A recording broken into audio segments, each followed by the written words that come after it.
Tanghali ang pagbati lang guys. Hello everyone. Ayan, nagluto ako ng adobong baboy. Ayan, hindi ko na pinakita sa inyo guys ang pagluluto. Madaliin lang to. Ayan, meron akong kalahating kilo lang kasi ako lang naman yung kakain. Kaya hinati ko guys. At yung iba ay nilaga ako. Ayan. Paluto na silang lahat guys. At dito sa amin, sanay kami na maglagay ng dahon ng libas para pampaasim. Ayan. Ito guys. Oh. Hindi kalamansi. O hindi mix na sinigang. Ito yung aming ginagamit dito guys.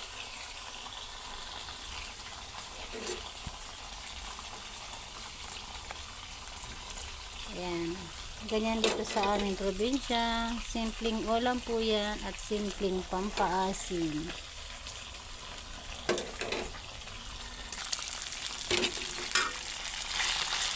At yung aking adobo ay luto na rin to guys. Ayan. Patayin ko na yung apoy. At yung ating nilagang baboy. Ayan. Okay na yung mga sangkap nila guys. Ayan, nag-video lang tayo ng ilang minuto para meron tayong live update. Kumusta kayong lahat? How's everyone there? Ayan, nilagang baboy na may libas. Wala akong mga sahog ngayon guys. Hindi na ako bumili. Ayan, okay na yan.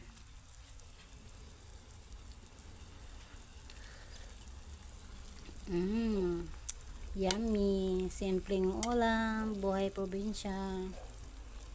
Yan, wala nang maraming sahog-sahog guys kasi ang sahog mas mahal pa.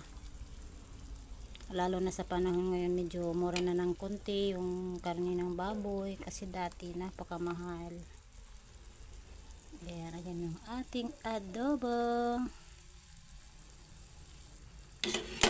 Wala din yung sahog guys. Ayan. Pero okay na siya.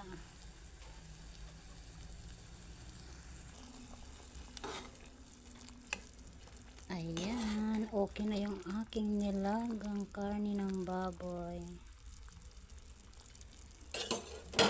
Thanks for watching guys and God bless you.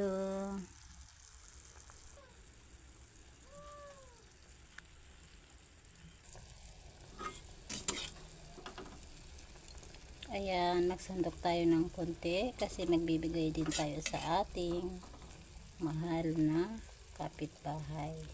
Kahit konti, ang mahalaga meron, di ba guys? Ayan na. Thanks for watching po and God bless you all.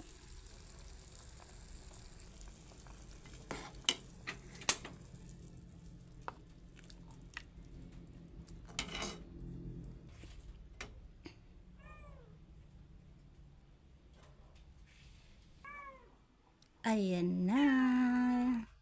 Let's eat.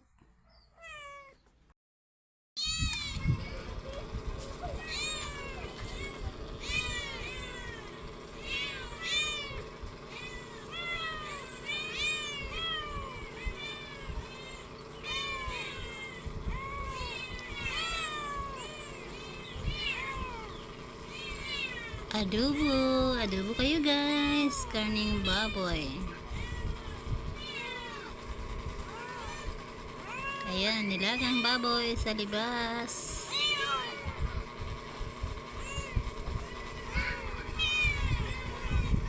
Yummy, yummy.